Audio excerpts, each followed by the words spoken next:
Good morning. Welcome to the 2023-24 Annual General Meeting of Council today on Saturday the 7th of December. Welcome to those in the public gallery. Thank you for braving the weather to be here today. The time now being 9:01 a.m, I officially declare this meeting open. I do need to advise that council meetings are recorded and made publicly available on our website, and in accordance with council's policy, I will ask the CEO to confirm that the audio recording has started. Yes. Thank you. I'd like to acknowledge the traditional custodians of the land that we meet on today, pay my respects to elders past and present, and acknowledge today's Tasmanian Aboriginal community. Our attendees today are myself, Councillor Reid, Councillor Antoli, Councillor Bain, Councillor Cordova, Councillor Dean, Councillor Midgley and Councillor Richardson. We have from our staff, we have the CEO, Mr Stewart, our Director of People and Finance, Mr Spinks, our Director of Governance, Recreation and Property Services, Mr Smee, our Director of Environment, Development and Community Services, Ms Shakuti, Manager of our Works Department, Mr Jones, our Media and Communications Advisor, Ms Adams, and our Acting Executive Assistant, Mrs Cowley. We have apologies from the Deputy Mayor, Councillor Gladright, Councillor Fox and Councillor Street. We're now on page 1, confirmation of minutes. I'm looking for a mover and a seconder to confirm the minutes of the last AGM. It comes from within. Yep, thank you, Councillor Cordova and Councillor Bain. All those in favour? Against? Motion is carried. I would just like to start with some opening remarks. I do hope that everyone has had the opportunity to read our 23-24 annual report. I think one of the things that it certainly does do is highlight the breadth of services and programs that your council offers. As local government, we do have, of course, a raft of regulatory services and programs that we are tasked with enforcing. But we play a really important role in connecting our communities through various programs. And this in turn, I really do believe, strengthens the fabric of our community, making us more connected, more resilient and more inclusive. A quick look at our report shows that throughout 23-24, Council undertook 10 community engagements and we reached 4,479 people who had input into various programs and projects. And that sort of feedback is really valuable in helping our staff and councillors shape these activities. And so today I just wanted to highlight one of those particular engagements. 2 years ago at our AGM, one of our long-term residents put forward a notice of motion asking council to develop a multicultural strategy.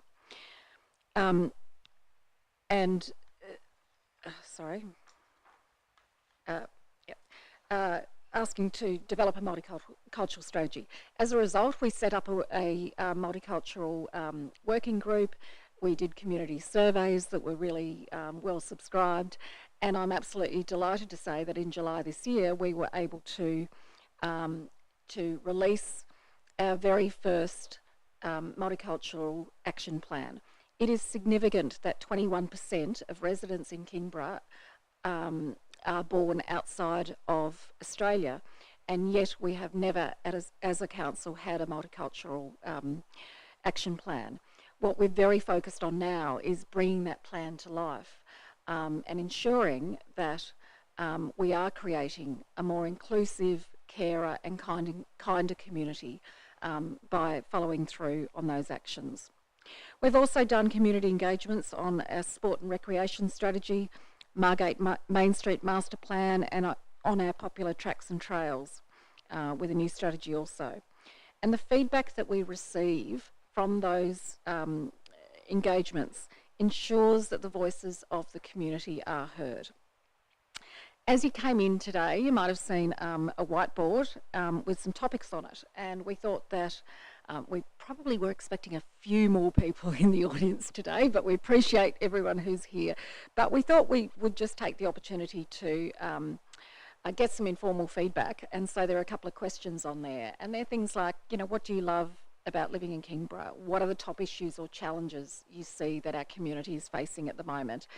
And what specific changes or improvements would you like to see in our local area over the next 5 years? So please, before you leave today, we'd really appreciate it if you took the opportunity to add your voice to that.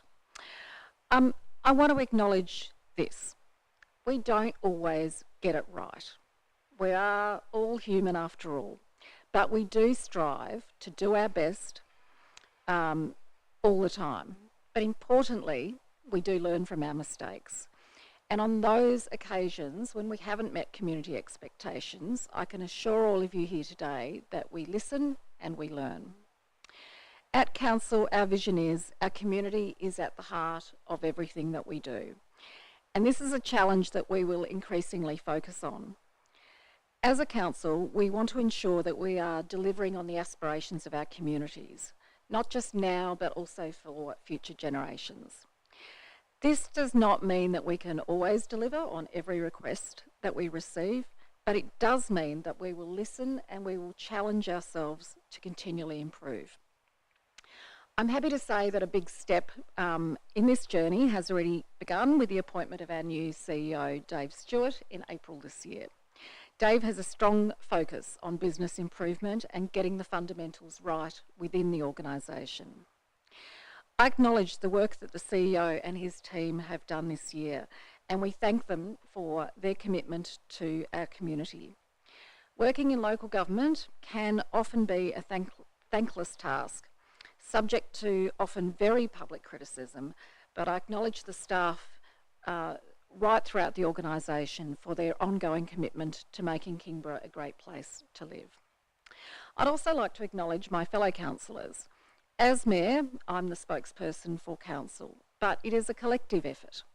And we are fortunate in Kingborough on our council to have a diverse group of people who have different backgrounds and different skills and different voices that they bring to the table. Importantly, the debate on issues at meetings is well considered. And even more importantly, it is respectful even when there is a divergence of opinion. For me, it is vital that as our civic leaders, we lead with this type of positive behaviour as we strive to be a more caring and connected community. So I thank my colleagues who are here today and those who weren't able to be for representing our residents with determination and passion, but in a very positive, engaging way. So thank you again for giving up part of your Saturday to attend this AGM, and I commend the 23-24 annual report to you. We now move to, we have some presentations from staff. So these presentations are going to include some highlights and significant items from 23-24, and it will also include a couple of more recent occurrences since the end of the financial year. So I'm going to hand over to our CEO, Dave Stewart, for a brief introduction, and then we'll go through the presentations. Yeah, thank you, Mayor, and through you. It's a privilege to be here. This is my first AGM with Kingborough Council, and it's I haven't been here for the full financial year, but it's my privilege to sort of sit here with the team and as we talk through some of the really significant things that have happened within Council, and we've had a lot of wins in the last 12 months. So the team are going to take you through a number of them, just a few of them, that give you some of the highlights. And yes, we are going to touch on just a few of the things that might have happened post the end of the financial year, because they are material and they are exciting. So I'll pass over to Daniel to talk to governance, recreation and property services first.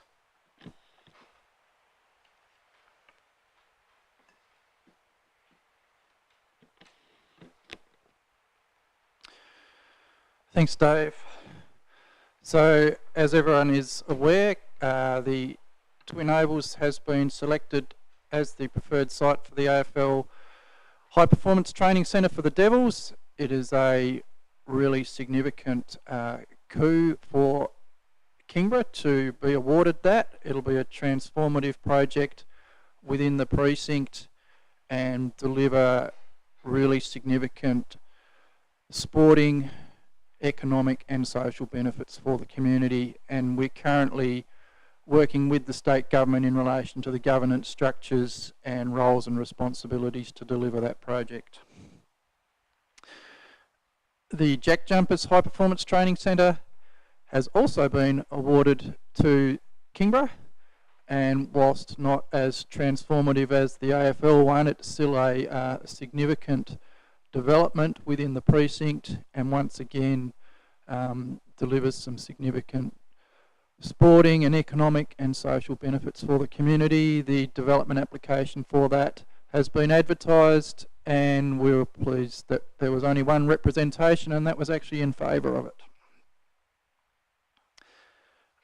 The Transform Kingston project, which was around transforming our main street, that concluded earlier this year with the exception of one element, which is the bus interchange, which we've spent this year going back and forward with the Department of State Growth to try and resolve some issues with that, and hopefully we are very close to a resolution on that and we can have the buses returned to the main street.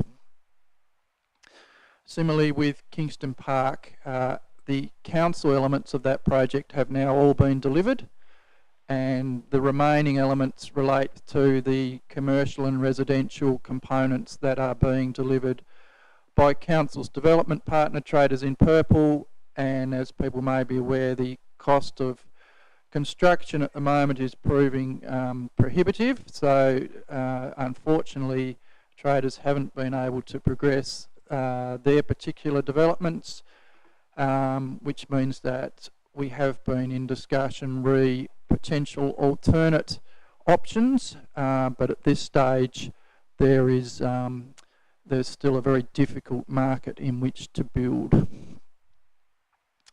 Tracks and trails, we've done a lot of work in this area, updated our tracks and trails strategy. This is the new track that goes through Spring Farm. We're connecting that up with the sports precinct.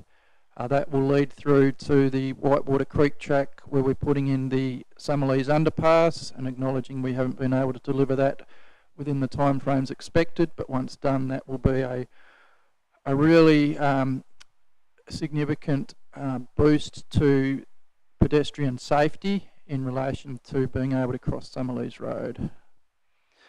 In Sports Ground, that's Kelvedon Oval, where we've put in a new drainage system. We've also done a number of upgrades at sports grounds around the municipal area, new car park at Woodbridge, change rooms at Kingston Beach Oval. Community halls, we've just re-roofed the Kingston Beach Hall. We're working on the Snug Hall, upgrade of kitchen and toilet facilities, and upgrading the heating on a number of halls in Bruni. That's the new playground in Spring Farm. We've also upgraded playgrounds at Drew Point, working on the one in Mount Royal Reserve, completed Louise Hinsby Park playground earlier this year, and we continue to progressively upgrade our playgrounds and public toilets. That's the replacement facility down at Snug Beach, and this year we've also completed the upgrade of Taroona, and we're currently working on the replacement of the public toilet in Silverwater Park at Woodbridge, as well as Troll Bay in Kettering. And that's me. I'd like to invite the Manager of Works, Jade Jones, to provide a presentation on engineering services. Thank you. Thank you. So just to give a bit of a brief overview of some of the things the team have been working across. So a lot of these projects go right across engineering services, so that's from the engineers themselves, design team, asset team, project managers, admin support, and the team that I run at the depot. Some of the things we've been through is a complete reval of council's open space assets, so that includes parks, playgrounds, tracks and trails, revals of all building assets, which includes the community halls, which you've seen, public amenities and office spaces.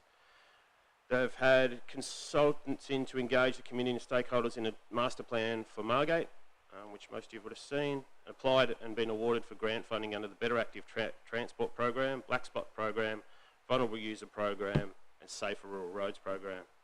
Should go to the next. So just in the roads, pictured there's recently sort of completed Blowhole Road, full reconstruction, stormwater system, new footpath. Some others throughout the municipality. It was the second stage of Jamala Road, which was reconstructed in Margate, That included the stormwater system and footpath. We've repaired 3 large slips, Craigers Road, Huon Road, 4, Proctors Road and Sandfly, and sealed the rural bridge.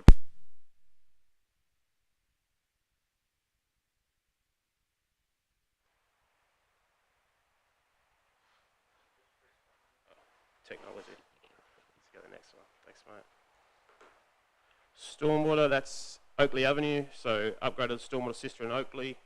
Others that have been done are Hutchins Street, Dennehy Road, Hackford Drive, Roslyn Avenue, Mona Street, Nicholas Drive, and then part of the works, which will come up, is the footpath in Channel Highway.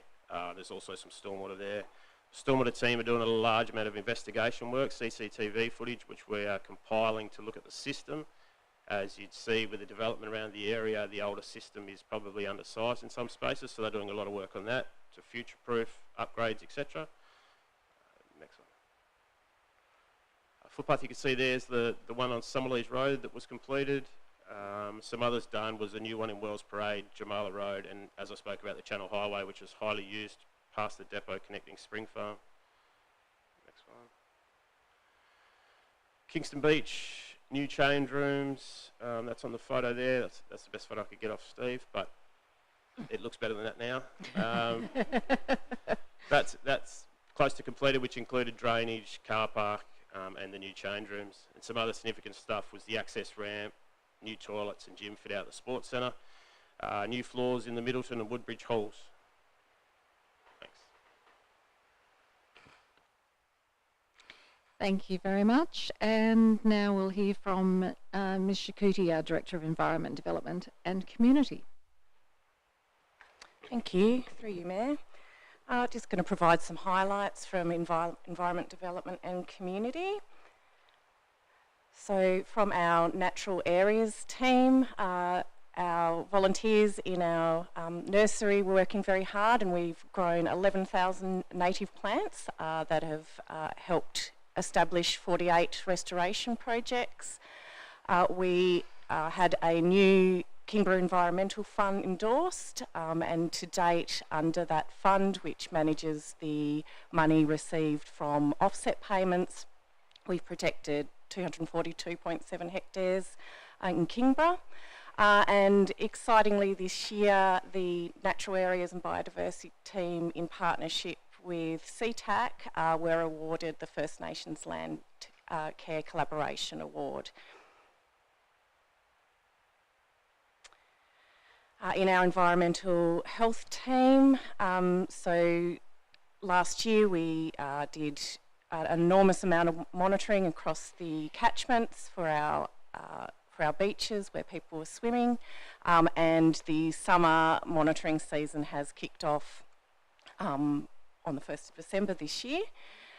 The health team also delivered 1,779 vaccinations through monthly infant clinics and school-based immunisation, which was an enormous effort to organise. And some of the other services that our health team offer that you may not actually know about is they are responsible for doing our food licensing and inspections in our municipalities. They manage public health complaints, and they do public water supply monitoring through our municipality as well. So climate, bushfire and community resilience. Our community resilience team worked really closely with the Red Cross and Sparking Conversations Igniting Action program through the year, and conducted, I suppose, many actually, community sessions where our residents could come and hear about the risks in their area, how to know about the risks on their property and how to be prepared for that, and also included property risk assessments at people's properties. So you'll see Chris up there, who's now a member of our staff, visiting a property to help with the risk assessment and residents to put in place mitigation. We ran internal exercises for the operation of an evacuation centre, which is our statutory responsibility, and we had the opportunity as well to assist Derwent Valley through the recent storm events, running their evacuation centre, which was a really good learning exercise.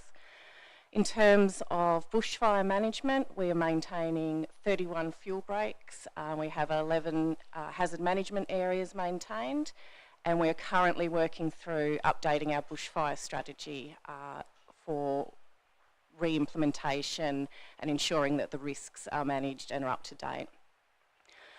Through the reporting period, we developed a coastal hazard policy that was endorsed and completed a climate risk assessment. The climate risk assessment will underpin the climate adaptation plan that we are commencing development in 24-25. Our community services team have been working really hard and deliver an enormous amount of benefit to our community. So in the reporting period, we provided community grants through our annual grants program and our quick response grant program to 19 organisations.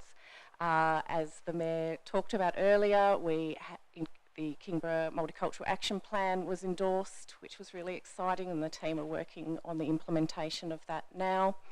We held the really popular and well-attended End of Life Expo, which we are planning to hold again, perhaps not next year, but the year after.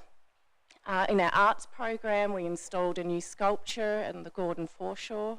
We also, you may have noticed, through our youth program, did a mural opposite Coles, back of the Shipload complex there. We were successful in receiving a grant under the Tas Community Fund for the Get Ready for Work program, which we collaborate with Kingston High School, and students can come and participate in training where they'll receive 4 to 5 qualifications that they can then use to go and seek employment. We've delivered some amazing events, in particular the Night of Lights in July, and our really valuable volunteer program provided 4,048 hours of volunteer support. And a really nice highlight for us too was the Great Kingborough Bake Off for Tas Pride Week, which we are holding again in February, and we have a waiting list already. Thank you. Thank you very much. And now I'd invite our Director of People and Finance, Mr. Spinks. Oh, hang on, we might just need to go backwards for a moment, Ms. Shakuti. But wait, there's more. Apologies. So just a very quick overview of development services for the year. There were 447 development applications approved, and you can see the pie chart there on the right, the breakup of those applications and the types. Our building team approved 305 occupiers, and our team are working hard to transition to the new scheme, but also to contribute to the Southern Tasmanian Land Use Strategy. Thank you.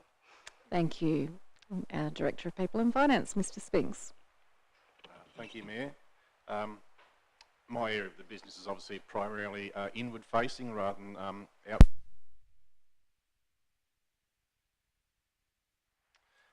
Community programs, the fun stuff. So we don't sort of tend to cut too many ribbons in business services. What we do, of course, though, is provide a lot of the supporting services to enable everything you've heard already to occur. But just quickly, just some of the things that we're sort of focused on at the moment. In the people and safety team, ongoing commitment to safety systems and culture. That's just a never-ending process.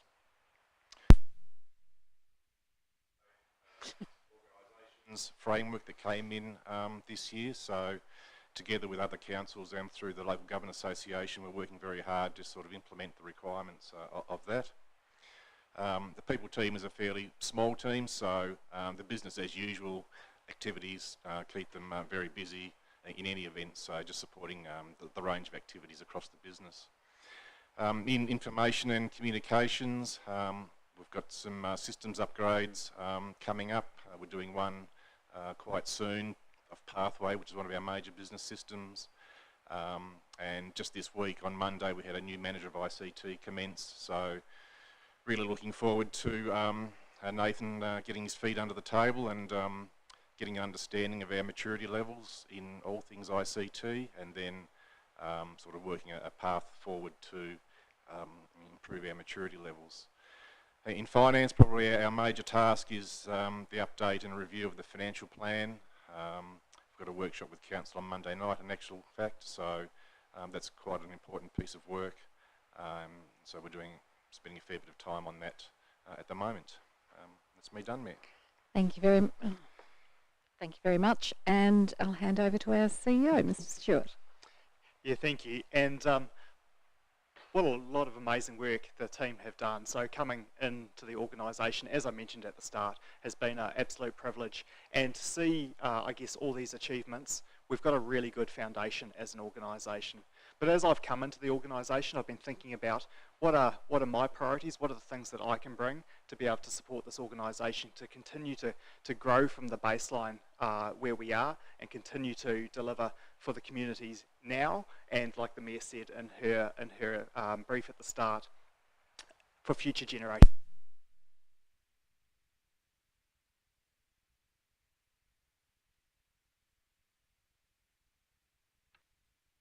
Thank you.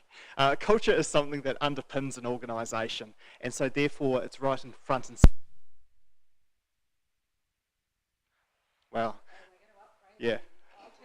It is really lucky we've got a new ICT manager that's started recently. So yeah, like I say, culture is something that underpins an organisation, and so creating a really positive culture within the organisation, making it intentional, making sure that we're focused on our customers, on our community, and making sure that we're delivering for them, and that's the focus of how we operate within the organisation, is something that I'm really looking to see continue to develop over the coming periods of time. To do that, we need to make sure that we're getting our fundamentals right. So making sure that our business systems are working really effectively, we've got the efficiencies we want within the organisation, we're keeping our eye on the prize for things that really matter, making sure that we're managing our risk within the organisation, that our work programming is focusing on our priorities, that we're linking that through to our strategic documents, that we're in an environment of financial challenge, we're looking at making sure that our financial planning and accountability is on point. We know where we're spending money, and we're deliberate in that, and making sure that every dollar we spend is delivering an outcome for our community.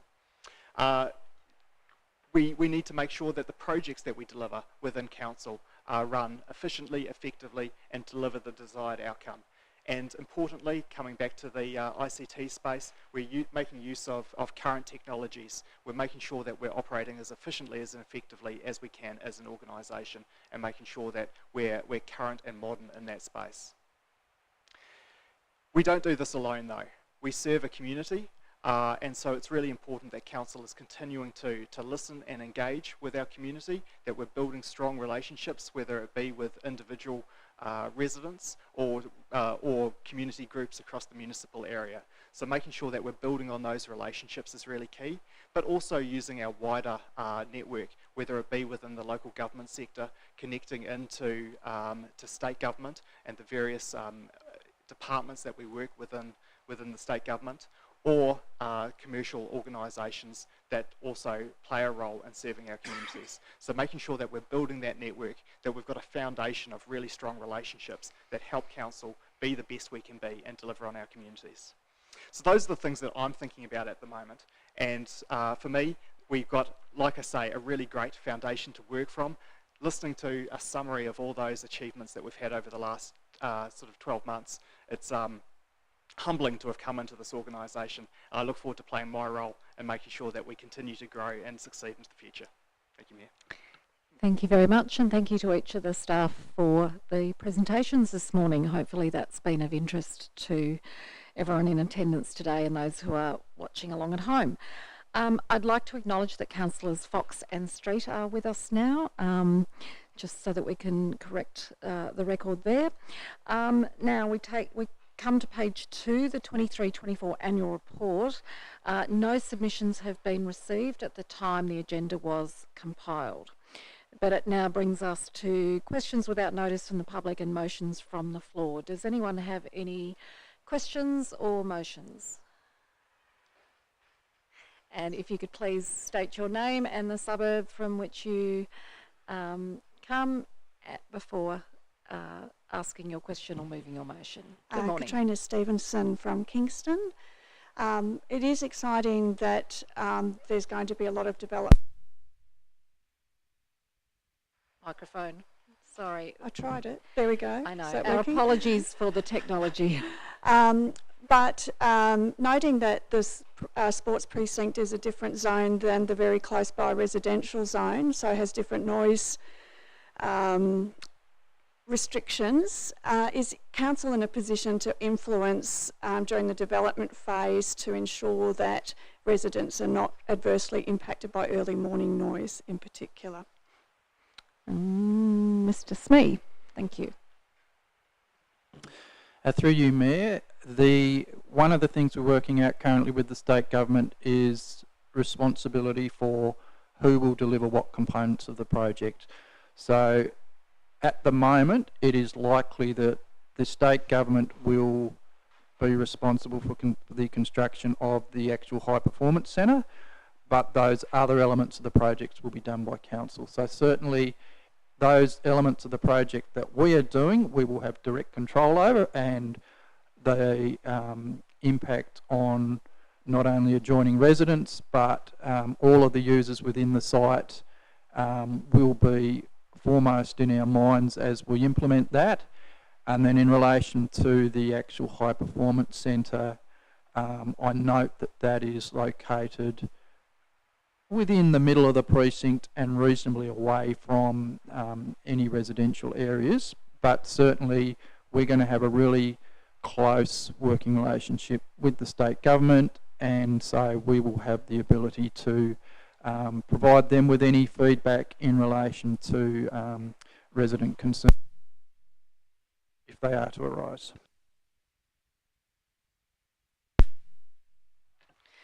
Any further questions? Thank you. Just on the top should be fine. No, they're just the talk button.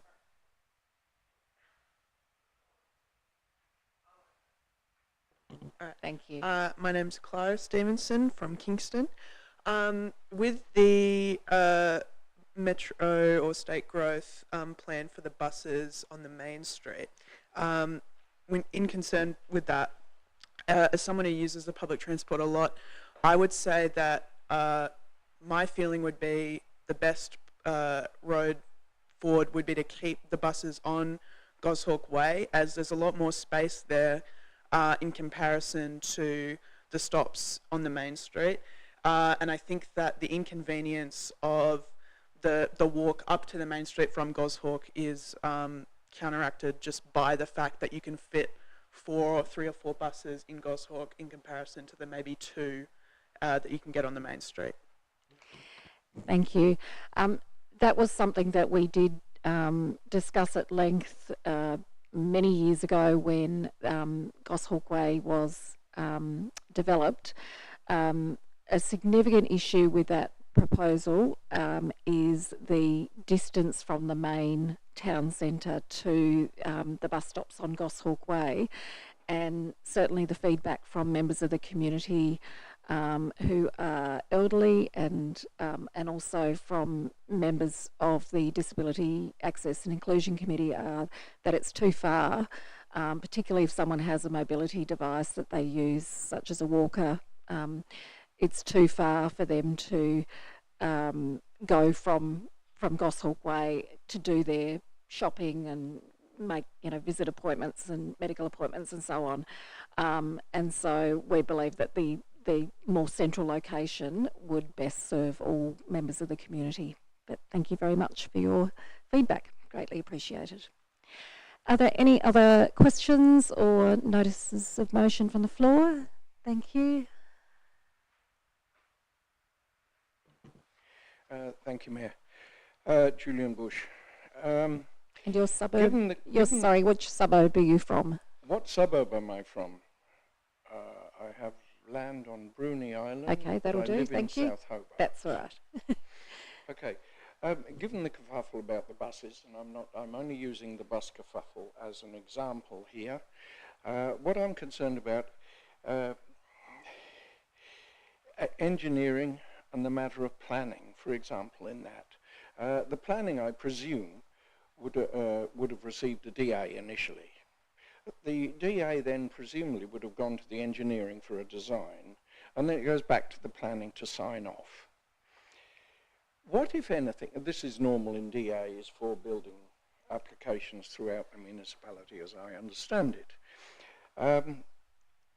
And there is a huge concern, I believe there is a huge concern in the municipality regarding the planning and the engineering, not only for buses, that's something that you've got to deal with.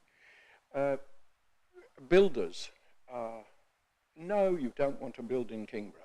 You've got more difficulty, more difficulty, more difficulty. And regarding the buses, going back to that one, what does the GM, the CEO, intend to do about this? Obviously, there were, do I dare use the word incompetence here? But I do know that if I was designing a circle, it wouldn't take, I wouldn't have to be a genius to make it the right size. And I don't know if this was the problem, but never mind. The Mayor has mentioned we strive to do our best for the community. We just mentioned it. But the community really is disillusioned with the planning. They're very upset about the new draft, new scheme, etc. I think that's probably a lot of that water will go under the bridge. It's just a change. But within all the codes, within all those things, and within the existing, the 2015 interim scheme, the same sort of things happen. I did note in looking yesterday, I think it was, at the general exemptions. For example, if there are some trees along a highway, beautiful trees, beautiful eucalypts, all healthy, etc., etc. The landowner, actually, under general exemptions, can just go and cut them down. I wanted to build a boundary fence within in different zones. They're different distances back, but the minimum is 1.5 meters. So if there's a fence on your boundary, on a public highway, and it's 1.5 meters from your boundary, you can cut it down. It's an exemption. That's a new thing. I don't know if that's in the old one. Never mind. Sorry, I'm running on. I was going to say, can I encourage you to condense this into a question, that because there's several components to this, so if you could please try. Okay, I will get onto it. Thank you. What does the general manager, what does the CEO intend to do about, he mentioned culture, etc. What does he intend to do? Sorry, the microphone's gone off. If you could just press the talk button again. We're having issues with our system. Sorry. Thank you. What does the CEO intend to do about the culture that is within the planning and the engineering, I guess, departments as well, to try to fix the disillusionment within the general community in these departments? And congratulations on having a Bruni Cap bylaw. Thank you. I say, make Kingborough great again. Thank you. The CEO. Yeah, thank you. And through you, Mayor. So that was a big question, and look, I've now been within the council for a bit over 7 months, and in that time I have heard from the community, from pockets of the community anyway, certainly some of those frustrations that you have outlined today, and I do appreciate that there's a number of things that have, I guess, created some concerns within the community about the way that council delivers now. As I outlined within the presentation earlier, there's a multifaceted approach that we're taking at the moment across the organisation to look into, I guess, how we're performing the various duties that we have organisationally, and making sure that we identify where we've got areas for improvement and that we're conscious and deliberate about focusing our efforts on them. You would have noted that culture, I believe, underpins everything within an organisation. So getting our thinking in the right place, making sure that we are prioritising the things that matter for our community, and the quality of our engagement and delivery is really important as part of that overall story. We have a number of areas where we're looking at sort of targeted reviews to make sure that we look into where things mightn't have gone as well in the past, identify the areas where we have areas for improvement, we take them as learnings, and importantly we focus on building them into our processes into the future to make sure that we are not repeating anything that we've done that we could have done better, and that we're learning and growing as an organisation. Beyond that, we're also looking at the things that we're doing well, making sure that we're taking our strengths and taking a strengths-based approach into the future as well. So not letting the things that we do really well lose focus or be distracted from them. So across the executive team and the wider management group, we've got sort of a program of activity. I call them transformational projects, but they're fundamentally, some of them are more business as usual, but they're areas that we need to put focus as an organisation. And we've also got some of the areas where we think we need to put some more deliberate effort as well. So across that program, we're looking to make sure that we're identifying the areas within the organisation that we need to put just that additional incremental effort to improve, and make sure that we're focusing on them, delivering for our community, and reviewing at the end of each stage to make sure that we're creating a better Kingborough Council for our community. I hope that answered your question. Thank you very much. Does any other person with us today have a question or a motion? Thank you. Good morning. Charles Biggins, Leslie Vale. Bit disappointing about the numbers today, but I will try and move a motion that council either formally adopt the tree benefit risk assessment strategies and safety thresholds of the two privately owned companies listed on the council's tree removal application form and development application permits as being the official tree safety thresholds that this council is imposing on the general public on private and public land, or alternatively that council remove all endorsement of these two proprietary tree risk benefit assessment systems from all council correspondence. Okay, so we will need you to repeat that slowly so our executive assistant can get those words on the screen for us, please, if you wouldn't mind starting. Okay, that that council either formally adopt the tree risk benefit assessment strategies. Do you have it written down there that you can give the piece of paper to our assistant, or? Do you want me to email it to JC, KC? No, that won't help us. It's all right, keep going.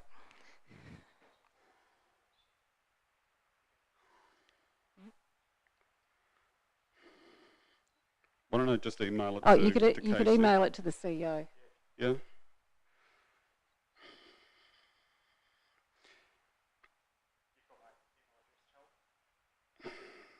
Dave Stewart.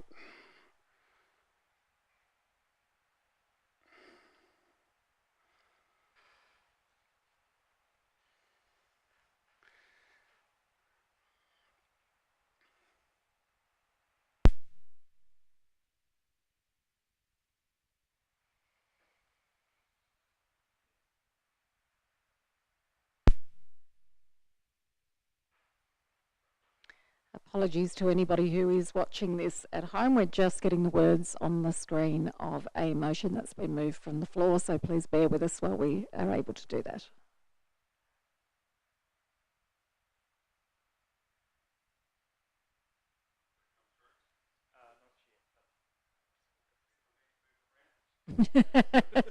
Please stand on one leg.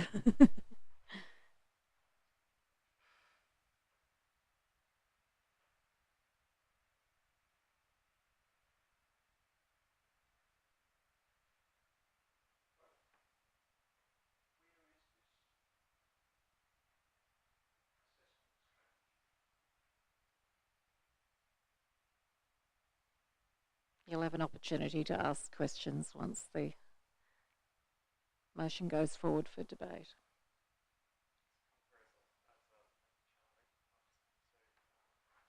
It's all right. We've got, I think, by the time you get it.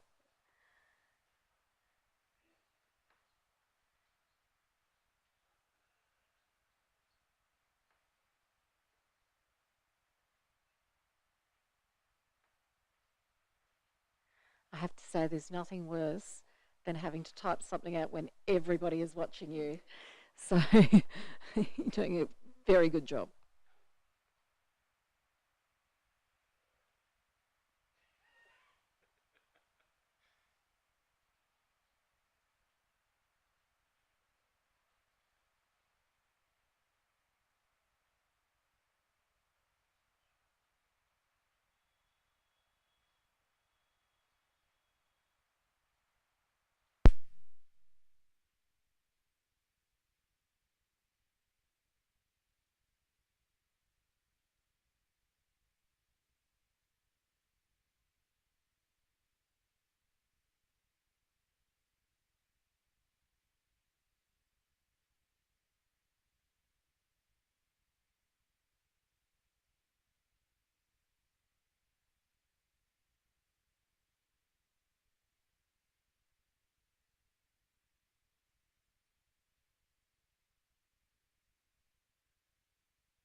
I'll just read that for the benefit of those people watching at home.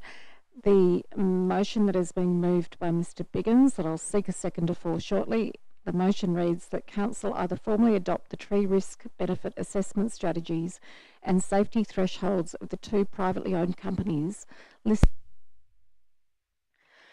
listed on Council's tree removal application permits as being the official tree safety thresholds that this Council is imposing on the general public on private and public land, or alternatively that Council remove the endorsement of these two proprietary tree risk assessment systems from all Council correspondence. So that is the motion. Is there a seconder for the motion? Thank you. Seconded by Mr. Bush. Would you like to speak to your motion?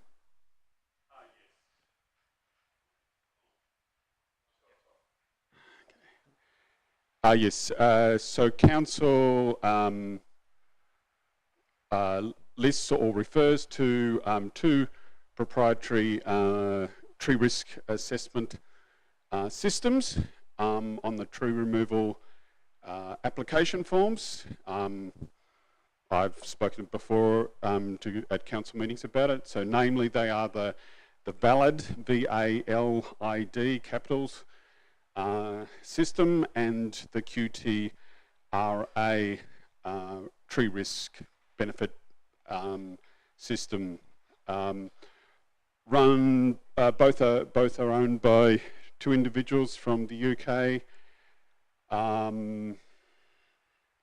These systems were basically adopted through TAS growth following the incident on the Channel Highway approximately 10 years. Just press your microphone again, please. It's just popped off. Thank you. So as part of that coronial inquest, there was a show improvement notice, and State Growth took on board first QTRA and then the VALID system, so they require all of their tree reports for trees on State Growth land to be in that format. But part of that, taking on that, is also that they are signing on to the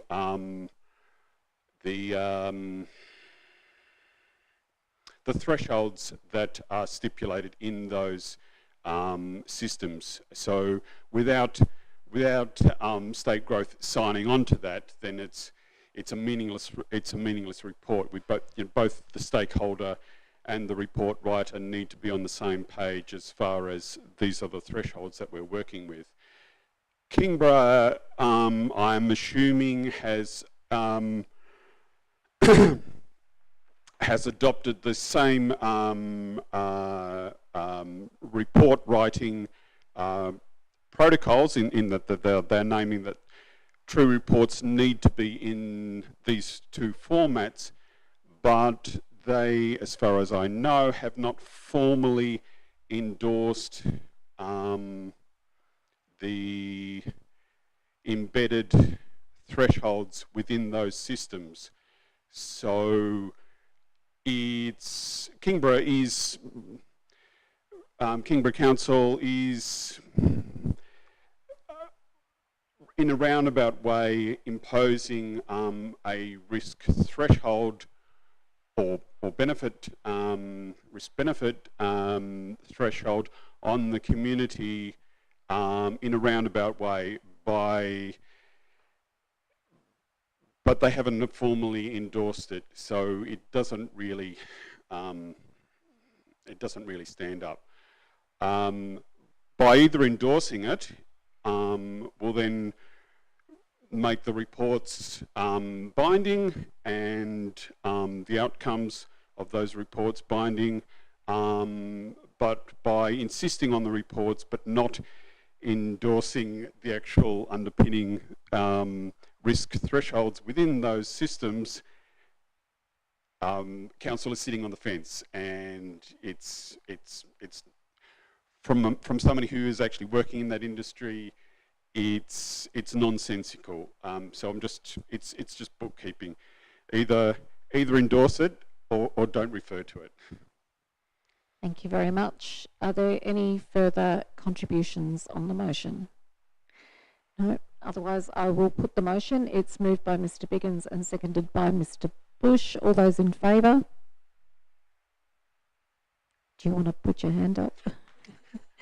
All those against?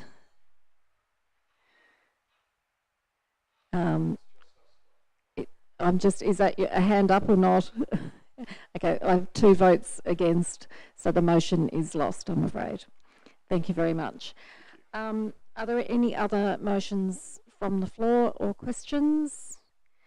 If not, thank you very much to everyone for their attendance today. I know it's not the nicest weather to have come out for. Thank you to staff who have given up their Saturday morning to be here and for their presentations, and to all our councillors as well. And if I don't say this, I know that he'll be very disappointed, but this beautiful photo on the front page, front of the annual report, was actually taken by one of our IT staff, Michael Park, of Snug Falls, and I think it's a beautiful photo to have to showcase a very special area of our community. So I thank him very much for his permission to use that, and think it's a very fine photo. So there being no further business, I will wish you all a very Merry Christmas, which sounds a bit premature, but I haven't even put my Christmas tree up. So thank you to everyone for being here today. Travel home safely in the wet weather, and I now declare the meeting closed at 9:54 a.m. Thank you for your attendance.